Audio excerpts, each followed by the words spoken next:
type of load. So in successive cycles it will be subjected to compression and tension, and if it is allowed to buckle, then it will rupture in very few cycles. So that's why there is a limit of 8 times the diameter between the stirrups. So if you see the requirement for confinement, that is also in terms of the diameter of the longitudinal bar. So it is basically to take into account this buckling of the longitudinal reinforcement. That is one issue. The other issue is that if you see this detailing of exterior beam column joint, in our code it is LD plus 10.5. But if we compare it with ACI 318, there it is a totally different concept. Because what happens, it is not the length which is important, because in successive cycles there is a what we call yield penetration. So the bond is lost in some portion in the beginning, in next cycle that will deepen, and slowly this will continue till that band, 90-degree band is. So in real cyclic behavior where steel is yielding in successive cycles, this LD plus 10.5 is also not sufficient. So there is what they call standard anchorage or standard band. There is a concept of standard band in ACI 318, which depends upon this mechanical anchorage at 90 degree. So what will happen, slowly whole of this length which is there up to this band, this will lose the bond with the concrete, and only that portion which is at 90 degree beyond that bond, that is providing the anchorage to the reinforcement. So their emphasis is not on the total length as much on the length beyond the band, because in our case, in case of our code, even if I can provide in a straight line LD plus 10.5 in a straight bar without bending, that is also acceptable. Although practically it may not be possible, but if suppose I have a very long shear wall type of system, then this is allowed, that I can provide LD plus 10.5 without even anchorage. But if we compare it with ACI 318, there lot of emphasis is there on how much length should be provided after this band, because finally that will be providing the anchorage. And you are very right that in this cyclic yielding phenomena, slowly the bond will be lost, and this assumption that all the materials at an interface, steel and concrete, will have same strain, that will not be valid.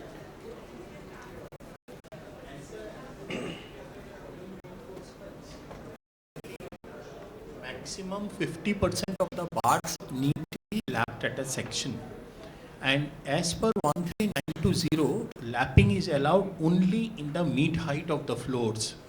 So 50% of the column bars will go up to the middle height, and 50% of the remaining column bars will go up to 1.5 times the floor height. So this seems a very difficult situation to ensure at site. I can understand, yes, it's difficult, it's not that easy, but I think people are taking care of that. Can somebody share it? I have no experience regarding that, I mean, how difficult it is and how they are managing, but that is taken care of, and if somebody wants to share the experiences, most welcome. Sir, in case of bars up to 20 dia, it is possible very easily. We have been doing it, but for a 15-story building, after 10th floor, the bar dia comes to about 16 or 12 mm dia. Then it is not possible. So what you are doing in that case, you are allowing, we are allowing some more than 50%. More than 50%. 50%. 50% criteria is met, but the central zone is little bit over. For Okay. 12 dia bar, 50D is So it is coming into 600 the mm. bottom 1/4 or the top 1/4 also. Yeah. Going. Little bit.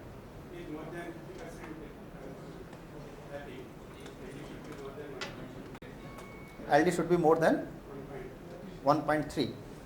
That means 1.3 LD. We should have an overlap of 1.3 LD.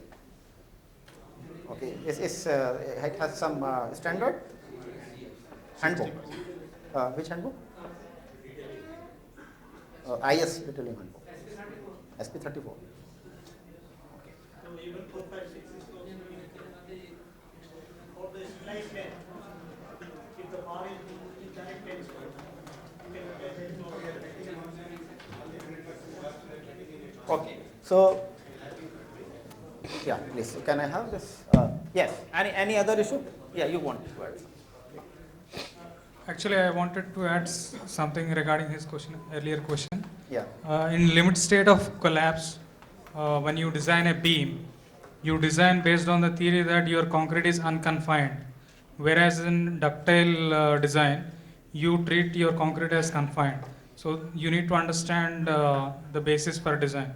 So there, you are asking why we are we are not even allowing balanced failure, and we are going for under reinforced, and in ductile detailing we are going for higher reinforcement. So That's clear. You see, what you are trying to say that when we are going for confinement in concrete, please. limiting strain in compression in concrete, which is 0.0035, that can be increased. Okay, I accept, but you see that is still in research stage. How far it can be increased, it has not been given in any of the standards or any of the documents. What I want to mention, what I want to ask, sir, is that when at these points of failure, sir, there is significant amount of straining in steel, but concrete is a material which cannot sustain that sort of straining. So there will be loss of bond, and the basic concept or idea of reinforced concrete is lost. but yours, that's what I'm saying. If you see the confined and unconfined concrete curves, your point zero zero three. That strain will increase. I agree. Yes. That strain will Actually, increase. his But concern is more about tension zone. That's about compression zone. So what he's saying that if the concrete is cracking too much, if the strains of the order of 14.5%, although we do not allow in cyclic loading, we allow maximum 5% of that strain. So if 5% strain is occurring there, concrete will crack badly in that. So how much? Yeah. So there is a doubt about these theories also, and that's why I said that there is lot of input coming in design from the practice also. So it has been observed that we have been designing with these practices, and till now those practices are working fine during earthquake. So we are continuing, but research will go on, and the behavior is much more complex than what we consider in design. But we can make the life of the designer hell, that he should do all the research, understand everything, and then design. So designer needs some simple guidelines which he can follow, and that's the purpose of the code. And whenever there is a reason to revise those guidelines, definitely we will revise. But we cannot ask the designer to understand everything, and that's not possible. Yeah. Right. If we want to, if we don't, I don't want the, like, there is one school of thought, one of my colleagues is very vehemently advocating, why we want ductility at all? Let's design our building for elastically for actual force, life will be so simple. Then we need not to worry all these things. Yes, but then the economy, the requirement of the material will be too much. So perhaps we cannot go that. So we want to take advantage of this ductility, and at the same time we are compromising with our safety also. This should be clear. Earthquake resistant design doesn't mean that it is no damage design. Okay. There is significant damage. There may be heavy damage. Okay, but it's basically what you have rightly pointed out. It is no collapse design at the moment. Can you go to slide number 60? Slide number 60.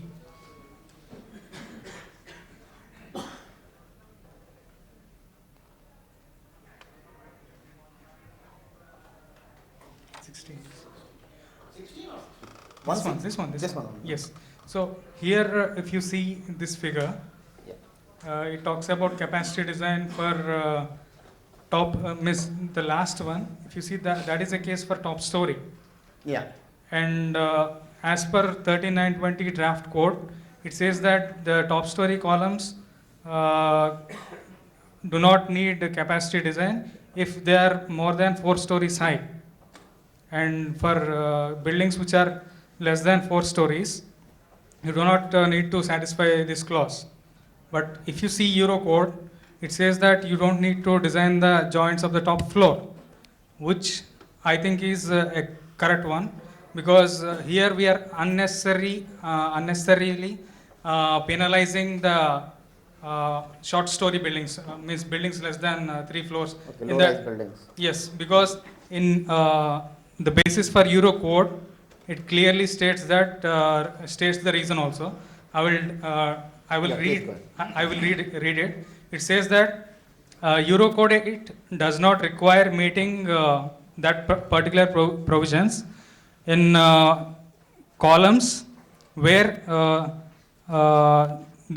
the following cases occur around the joints of the top floor. As a matter of fact, it does not make any difference for the plastic mechanism whether the plastic hinge forms at the top of the top story column or at the ends of the top floor beams. Moreover, columns of the top floor have low axial load, hence good ductility, and are less critical for the stability of the whole than the columns of lower floors. After all, it is difficult to satisfy this equation as only one column contributes to the left hand side.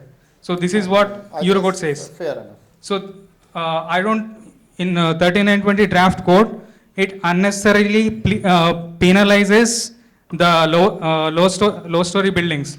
So I don't find why this kind of clause should be there in the draft 3920.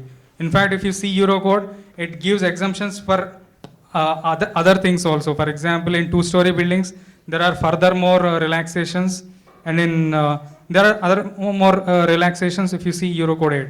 My Right. question is why we are penalizing the low story buildings here? Now, let's not penalize. I agree with you. Let's write to the code committee that they should correct it. We should send our comments to them, and definitely it appears that still there is because here 1.7 is still Yes. existing, so still they have to make corrections to that. So let's send. I mean individually also, and we can send it as a resolution of this group. Also, we can send this. So. 31st May. Doesn't matter even if you send a few days, because immediately they are not going to have the meeting on 1st of June. So send it. So even if you have you are not able to send it up to 31st May, let's send it on 1st June also. No problem. And one more issue. Anyway. And Yeah, one please. more issue. When we construct the columns, the problem is we will have a construction joint. Right. Whether it is at the soffit of the beam or a Below, little below, slightly a below. little below. Right. But in our analysis model, when we do the analysis, we don't take care of this in analysis. So the moment that you get from the analysis, it may not be developed in the column. Means, Okay. how do you ensure that whatever you are doing in the analysis is also reflected in the site, and how do you take care of? Okay. What I have to respond to that is that the problem I don't foresee in moment. The problem is in shear. So when we have these construction joints, so in construction joints, shear is the problem. Because moment needs transfer of compressive stresses which can be transferred through direct contact. Until unless there is poor compaction at the joint or something like that. So transfer of the moment is not a problem. Transfer of shear is a problem. And transfer of shear at construction joint can be taken care of through the dowel action of the longitudinal bars. So we have to ensure, like in case of shear wall, there is also a clause about the construction joint that the longitudinal reinforcement should not be less than a particular amount. And that is from the safety of the shear failure at the construction joint. Because at construction joint, if there is a sliding type of shear failure occurring, then longitudinal reinforcement will prevent that through this dowel action. And minimum reinforcement is to be ensured. And that's the reason that minimum reinforcement is ensured. But nevertheless, we need precautions at the construction joint, like shear key should be there. It should be cleaned of dust before pouring the next portion of concrete. So those precautions are to be taken. By shear cane, you mean keeping something in between? Depression, creating depression. Yeah. Any other issue regarding to detailing? Yes.